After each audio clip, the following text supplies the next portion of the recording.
आकाशवाणी रांची से प्रस्तुत है प्रादेशिक समाचार।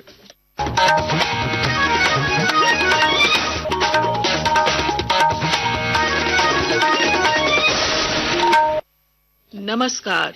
प्रादेशिक समाचारों के साथ मैं पूनम केरकेट्टा। पहले मुख्य समाचार। विधानसभा में जल संसाधन विभाग के अनुदान मांग ध्वनि मत से पारित। नेता प्रतिपक्ष ने एसपीटी एक्ट की समीक्षा के लिए गठित समिति में कानून विशेषज्ञों को शामिल करने का दिया सुझाव।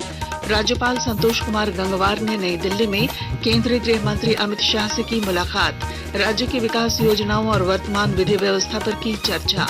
मुख्यमंत्री हेमंत सोरेन ने गढ़वा में 2 दिवसीय राजकीय श्री बंशीधर महोत्सव का किया उद्घाटन। राज्य की कला संस्कृति के संरक्षण संवर्धन पर दिया जोर। भारतीय ज्ञान परंपराएं और सतत संपर्क दृष्टि पर केंद्रीय विश्वविद्यालय झारखंड में 2 दिवसीय अंतर्राष्ट्रीय कॉन्फ्रेंस का आयोजन। चाईबासा में 2 दिवसीय विकसित भारत युवा संसद कार्यक्रम की शुरुआत। और रांची में चल रही राष्ट्रीय महिला हॉकी लीग के अंतिम चरण मैच में मेजबान झारखंड ने बंगाल को 1 के मुकाबले 3 गोल से हरा दिया। और अब समाचार विस्तार से। विधानसभा में बजट सत्र के 13वें दिन भोजनावकाश के बाद सदन ने वित्त वर्ष 2025-26 के लिए जल संसाधन विभाग की 19 अरब 11 करोड़ 71 लाख रुपए की अनुदान मांग चर्चा के बाद ध्वनि मत से पारित की। इससे पहले मंत्री दीपक बिरवा ने एक ध्यानाकर्षण सवाल के जवाब में कहा कि संताल परगना में एसपीटी एक्ट के उल्लंघन के मामले में मुख्य सचिव की अध्यक्षता में कमेटी बनाकर जांच की जाएगी और कड़ी कार्रवाई की जाएगी।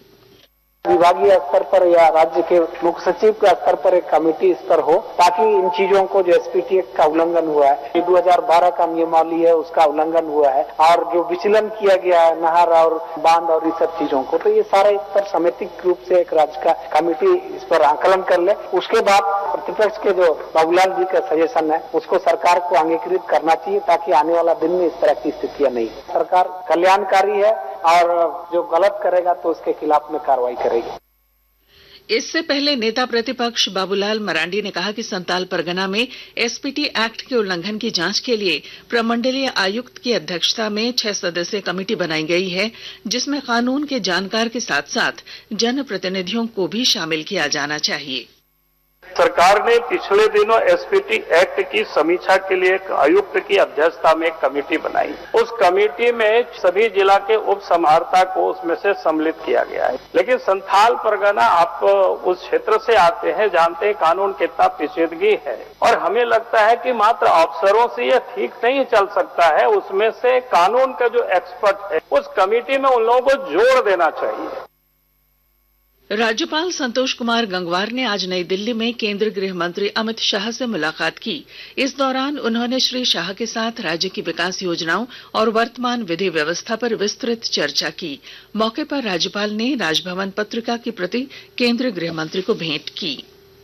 मुख्यमंत्री हेमंत सोरेन ने आज गढ़वा जिले के श्री बंशीधर नगर में 2 दिवसीय राजकीय श्री बंशीधर महोत्सव का उद्घाटन किया। इससे पहले मुख्यमंत्री ने बंशीधर मंदिर जाकर बाबा बंशीधर की पूजा अर्चना की और राज्यवासियों की सुख समृद्धि शांति खुशहाली की कामना की।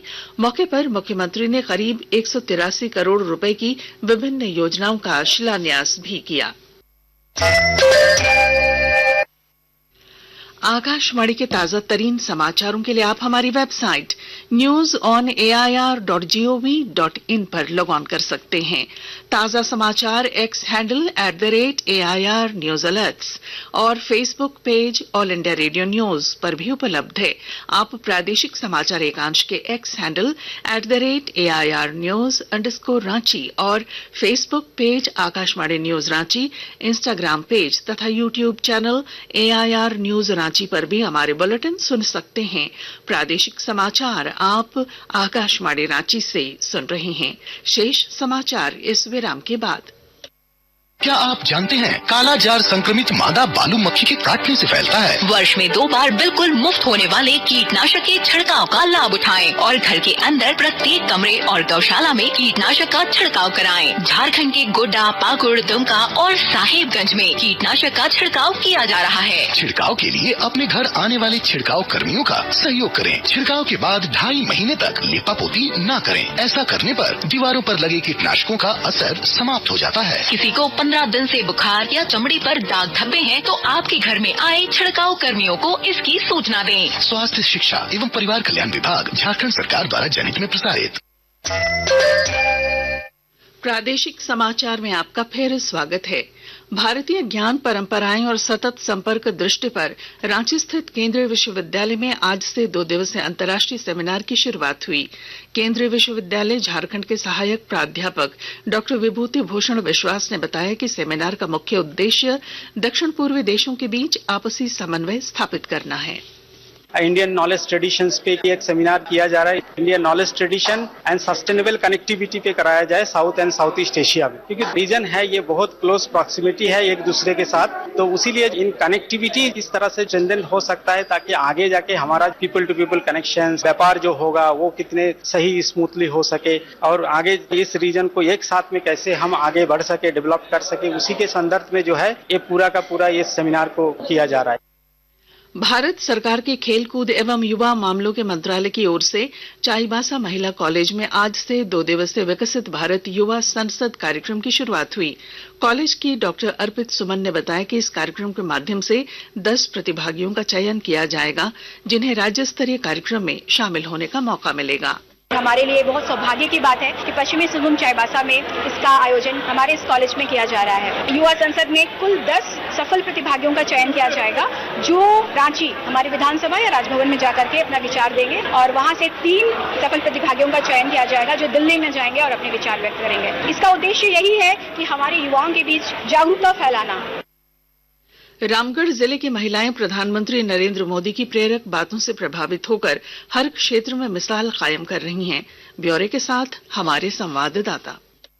रामगढ़ जिले के शहरी ही नहीं बल्कि ग्रामीण क्षेत्र की महिलाएं प्रधानमंत्री नरेंद्र मोदी की प्रेरक बातों से प्रभावित होकर हर क्षेत्र में मिसाल कायम कर रही हैं। जिले के सुदूरवर्ती दुलमी प्रखंड की महिलाएं प्रशिक्षण एवं बैंकों से वित्तीय सहायता प्राप्त कर कृषि, पशुपालन सहित अन्य व्यवसाय से जुड़कर आत्मनिर्भर बनने की ओर अग्रसर हैं। महिला उद्यमियों ने बताया कि मोदी जी की बातों से प्रभावित होकर डीजे का व्यवसाय प्रारंभ की। शुरुआती दौर में उन्हें बैंक से 1 लाख का ऋण प्राप्त हुआ। ऋण चुकाने के बाद पुनः बैंक से 3 लाख की मदद मिली। कौशल किशोर तिवारी, आकाशवाणी समाचार, रामगढ़। रांची के लालगुटवा स्थित भारतीय वन उत्पादकता संस्थान में आज किसानों की आमदनी बढ़ाने, पर्यावरण और जलवायु के संरक्षण को लेकर वृक्ष उत्पादक मेले का आयोजन किया गया। इस मौके पर प्रधान मुख्य वन संरक्षक संजीव कुमार ने कहा कि आज जलवायु परिवर्तन वैश्विक समस्या है, जिसका एकमात्र समाधान वृक्षारोपण ही है। के सामने जो सबसे बड़ी चुनौती है वो जलवायु परिवर्तन से जो समस्याएं आ रही है उससे निपटने के लिए तो हम लोग ट्री ग्रो करने में सभी किसानों को मोटिवेट करना ये चाहते हैं कि वो ऐसे पौधे लगाएं जो यहाँ के एग्रो फॉरेस्ट्री के हिसाब से वो सही हो और उनको लाइवलीहुड दो। उससे क्या होगा कि उनका आमदनी का स्रोत भी होगा और कार्बन सिक्वेस्ट्रेशन हो रहा है, वो एक फायदा होगा जलवायु की दृष्टि से, जमीन का क्षरण रुकेगा। कुछ संक्षिप्त खबरें। खूंटी जिले में अवैध अफीम के खिलाफ लगातार कार्रवाई करते हुए 2 तस्करों को पुलिस ने लगभग 449 किलो डोडा के साथ जब्त किया है। हजारीबाग जिले के चौपारण थाना क्षेत्र के दनुआ घाटी में आज सड़क दुर्घटना में एक व्यक्ति की मौत हो गई, जबकि 7 गंभीर रूप से घायल हुए हैं। हॉकी। रांची में चल रही राष्ट्रीय महिला हॉकी लीग के अंतिम चरण के मुकाबले में आज मेजबान झारखंड ने बंगाल को 1 के मुकाबले 3 गोल से हरा दिया। इससे पहले आज अन्य मुकाबलों में हॉकी ओडिशा ने हॉकी महाराष्ट्र को 1 गोल से, जबकि मणिपुर ने हॉकी मध्य प्रदेश को 2 गोल और हरियाणा ने मिजोरम को 1 के मुकाबले 2 गोल से हरा दिया। राजधानी रांची समेत राज्य भर के मौसम में उतार चढ़ाव का दौर जारी है। कल से 23 मार्च तक राज्य के कई हिस्सों में गरज के साथ हल्के से मध्यम दर्जे की बारिश की संभावना है। और अब अंत में मुख्य समाचार। विधानसभा में जल संसाधन विभाग के अनुदान मांग ध्वनि मत से पारित। नेता प्रतिपक्ष ने एसपीटी एक्ट की समीक्षा के लिए गठित समिति में कानून विशेषज्ञों को शामिल करने का दिया सुझाव। राज्यपाल संतोष कुमार गंगवार ने नई दिल्ली में केंद्रीय गृह मंत्री अमित शाह से की मुलाकात। राज्य की विकास योजनाओं और वर्तमान विधि व्यवस्था पर की चर्चा। मुख्यमंत्री हेमंत सोरेन ने गढ़वा में 2 दिवसीय राजकीय श्री बंशीधर महोत्सव का किया उद्घाटन। राज्य की कला संस्कृति के संरक्षण संवर्धन पर दिया जोर।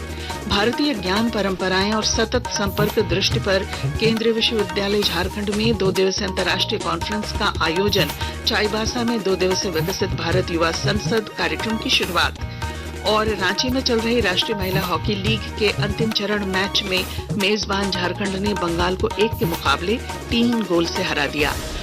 और इसके साथ ही आकाशवाणी रांची से प्रादेशिक समाचार का ये बुलेटिन समाप्त हुआ। अगला प्रादेशिक समाचार बुलेटिन कल सवेरे 8:30 बजे प्रसारित किया जाएगा। नमस्कार।